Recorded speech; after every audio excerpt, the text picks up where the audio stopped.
श्रीमद भागवत महापुराण स्कंध 11 अध्याय 22.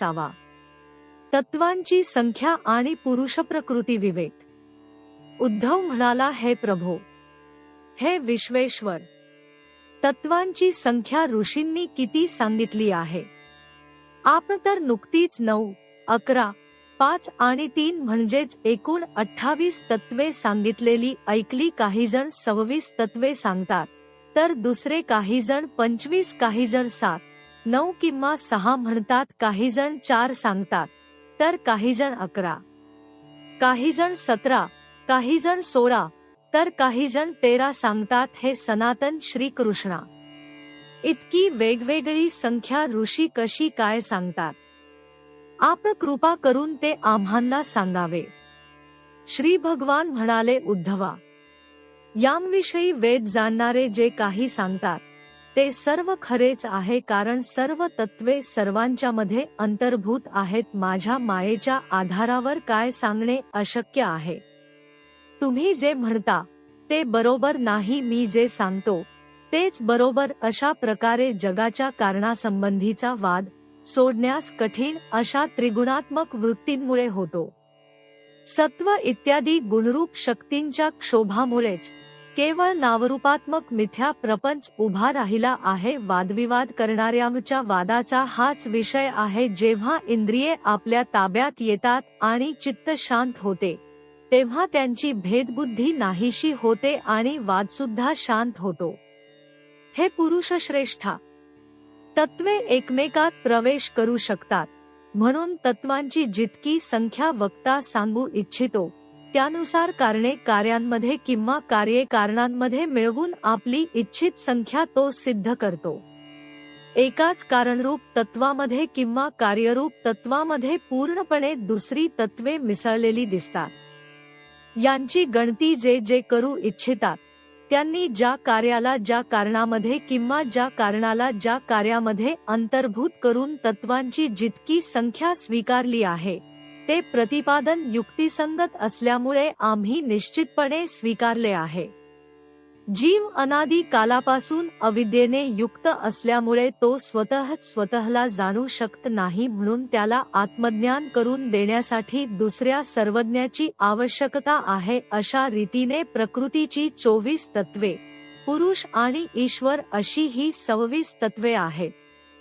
या शरीरामध्ये असणाऱ्या जीव आणि ईश्वरामध्ये किंचितही भेद नाही, म्हणून त्यांना वेगळे मानू नये. ज्ञान हा सत्वगुणात्मक प्रकृतीचा गुण आहे. अशा प्रकारे 24 जड तत्वे आणि एक चेतन पुरुष मिळून 25 तत्वे झाली. 3 गुणांची साम्यावस्था हेच प्रकृतीचे स्वरूप आहे, म्हणून सत्व, रज आणि तम हे गुण प्रकृतीचेच आहेत, आत्म्याचे नव्हेत. हे जगाची स्थिती, उत्पत्ती आणि प्रलय यांना कारण आहेत. या विवेचनात सत्वगुणच ज्ञान आहे, रजोगुणच कर्म आहे आणि तमोगुणच अज्ञान म्हटले गेले आहे. तसेच गुणांमध्ये क्षोभ उत्पन्न करणारा ईश्वरच काळ आहे आणि सूत्र म्हणजे महत्त्वच स्वभाव होय. पुरुष, प्रकृती, महत्त्व, अहंकार, आकाश, वायू, तेज, जल आणि पृथ्वी ही 9 तत्वे मी अगोदरच सांगितली आहेत. कान, त्वचा, डोळे, नाक आणि जीभ ही 5 ज्ञानेंद्रिये, वाणी, हात, पाय, गुदद्वार आणि जन्नेंद्रिय ही 5 कम द्रिये, तसेच कम द्रिये व ज्ञानेंद्रिये असे उभयरूप मन अशी 11 इंद्रिये आणि शब्द, स्पर्श, रूप, रस आणि गंध हे ज्ञानेंद्रियांचे 5 विषय. अशा प्रकारे 3, 9, 11 आणि 5 अशी सर्व मिळून 28 तत्वे होतात. कम द्रियांच्या द्वारे होणारी चालणे, बोलणे, मलमूत्र त्याग आणि काम करणे या 5 कर्मांमुळे तत्वांची संख्या वाढत नाही. यांना कम द्रिय स्वरूप मानावे. सृष्टीच्या प्रारंभी कार्य, 11 इंद्रिये आणि पंचमहाभूते आणि कारण, महत्त्व इत्यादी यांच्या रूपाने प्रकृतीच असते. तीच सत्वादी गुणांच्या रूपाने विश्व स्वतःमध्ये धारण करते. अव्यक्त परमात्मा या प्रकृतीचा फक्त साक्षी असतो. महत्त्व इत्यादी प्रकृतीचे कार्य व अहंकारादिकांचे कारण असणारे पदार्थ आदिपुरुषाच्या संकल्पामुळे शक्ती प्राप्त करून घेऊन एकमेकात मिसळतात आणि प्रकृतीच्या साह्याने ब्रह्मांड निर्माण करतात. उद्धवा, जे लोक तत्वांची संख्या 7 मानतात त्यांच्या विचारसरणीनुसार आकाश, वायू, तेज, जल आणि पृथ्वी ही पंचमहाभूते, 6वा जीव आणि 7वा परमात्मा होय. तो जीव व जग या दोहोंचा आधार आहे. या 7पासून देह, इंद्रिये व प्राण उत्पन्न होतात म्हणून ते स्वतंत्र मानले नाहीत. जे फक्त 6 तत्वांचा स्वीकार करतात ते असे म्हणतात की 5 महाभूते आणि 6वा परमात्मा. तो परमात्मा आपण निर्माण केलेल्या पंचमहाभूतांनी युक्त होऊन देह इत्यादींची सृष्टी निर्माण करतो आणि त्यामध्ये जीवरूपाने प्रवेश करतो. काही जण आत्म्यापासून तेज, जल आणि पृथ्वीची उत्पत्ती झाली आहे म्हणून ही 4च तत्वे आहेत असे म्हणतात, कारण सर्व कार्यांचा जन्म यांच्यापासूनच आहे.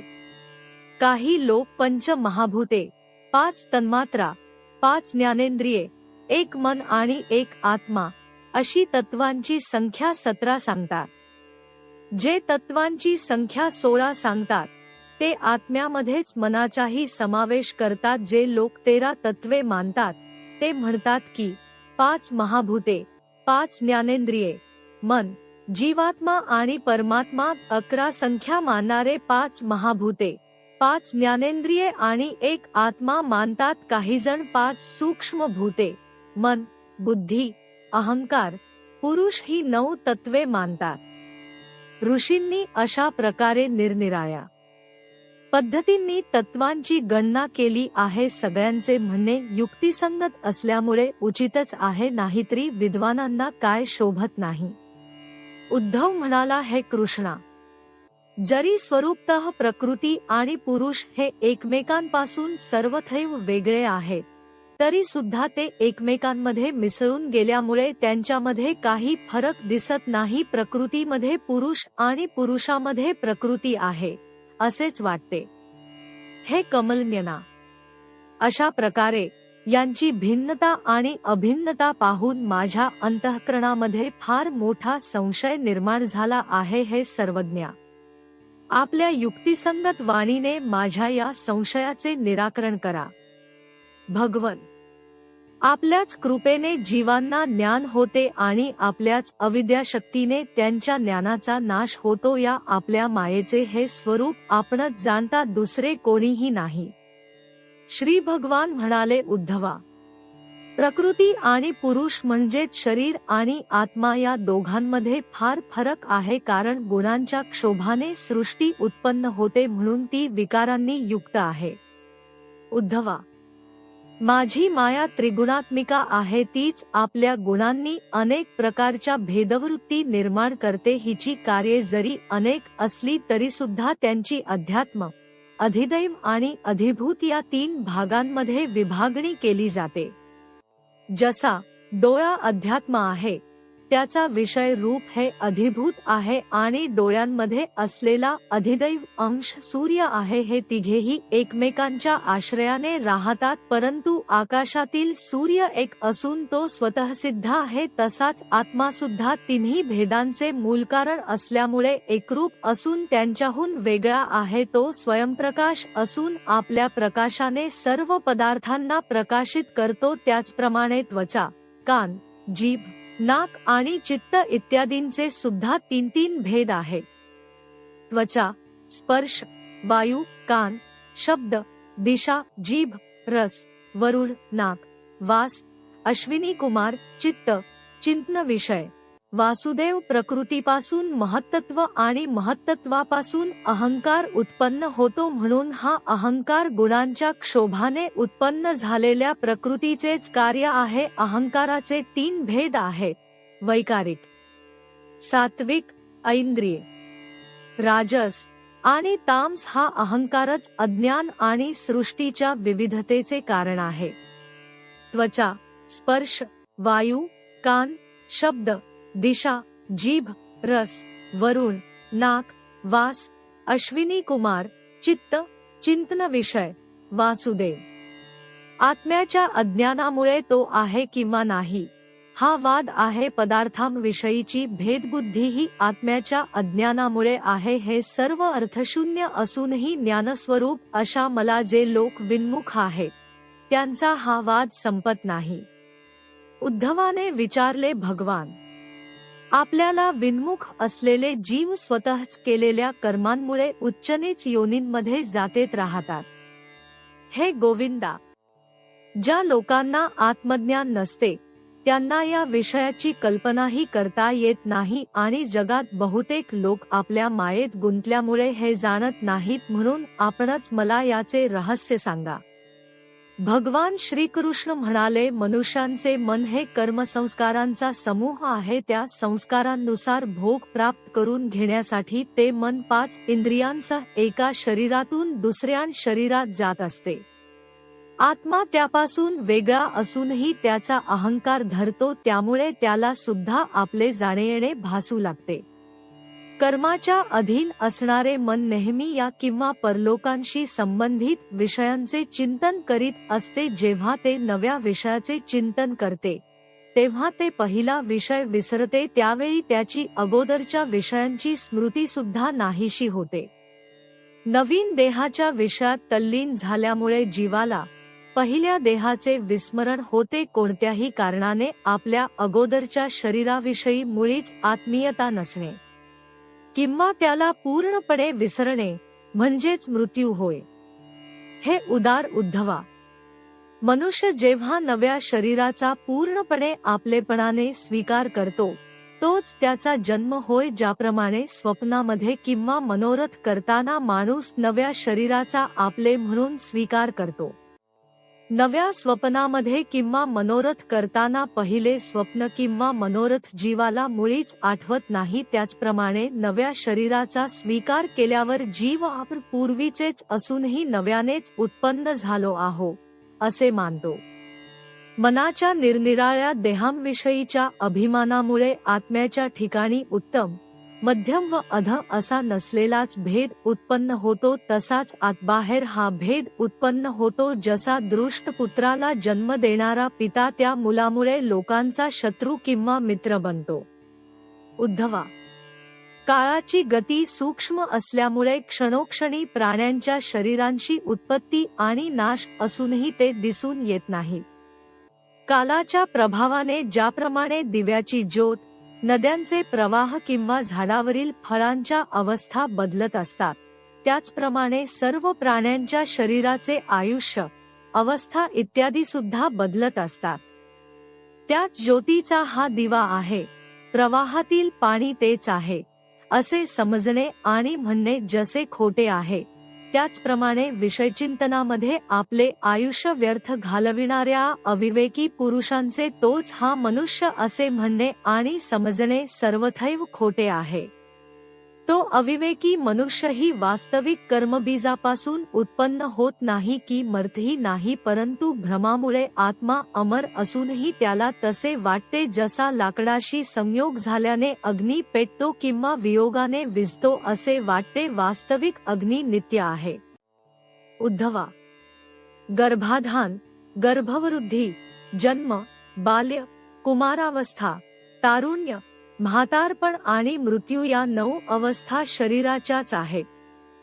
जीवापासून वेगळे असलेल्या शरीराच्या या निरनिराळ्या काल्पनिक अवस्था आहेत, परंतु अज्ञानामुळे, गुणांच्या संगतीने आत्मा यांना आपल्या समजतो किंवा विवेक जागृत झाल्यावर त्यांना सोडूनही देतो. पित्याने पुत्राच्या जन्मावरून आणि पुत्राने पित्याच्या मृत्यूवरून आपापल्या जन्ममृत्यूचे अनुमान करावे. जन्म आणि मृत्यू असणाऱ्या वस्तूंना जाणणारा आत्मा या दोन्ही लक्षणांनी युक्त असत नाही. झाडाचे बी आणि त्याची परिपक्वता पाहणारा माणूस त्यावरून त्याचा जन्म आणि विनाश पाहतो. या दोन्ही गोष्टी पाहणारा जसा झाडाहून वेगळाच असतो तसा शरीराचे जन्ममृत्यू पाहणारा सुद्धा शरीराहून वेगळा असतो. अज्ञानी पुरुष प्रकृती आणि आत्म्याचे हे वास्तविक रूप कळल्यामुळे विषयभोगांनाच खरे सुख मानून त्यातच गुरफटून जातो आणि जन्ममरणरूप संसारचक्रात सापडतो. जेव्हा जीव आपल्या कर्मानुसार जन्ममृत्यूच्या चक्रात भटकत असतो तेव्हा सात्विक कर्मांच्या आसक्तीने ऋषी देव या योनींमध्ये, राजस कर्मांच्या आसक्तीने मनुष्य असुर या योनींमध्ये आणि तामस कर्मांच्या आसक्तीने भूतप्रेत पशुपक्षी इत्यादी योनींमध्ये जन्म घेतो. जेव्हा मनुष्य एखाद्याला नाचताना गाताना पाहून स्वतः सुद्धा त्याचे अनुकरण करू लागतो, त्याप्रमाणे जीव स्वतः निष्क्रिय असूनही बुद्धीच्या गुणांचे अनुकरण करू लागतो. जलाशयामधील पाणी हलण्याने त्यात प्रतिबिंबित झालेली झाडे सुद्धा हालत असल्यासारखी दिसतात किंवा डोळे फिरविले असता पृथ्वी सुद्धा फिरताना दिसते किंवा जसे मनातील विचार अथवा स्वप्नातील पाहिलेले पदार्थ सर्वथैव खोटे असतात, त्याचप्रमाणे हे उद्धवा, आत्म्याचा विषयानुभवरूप संसार सुद्धा खोटा आहे.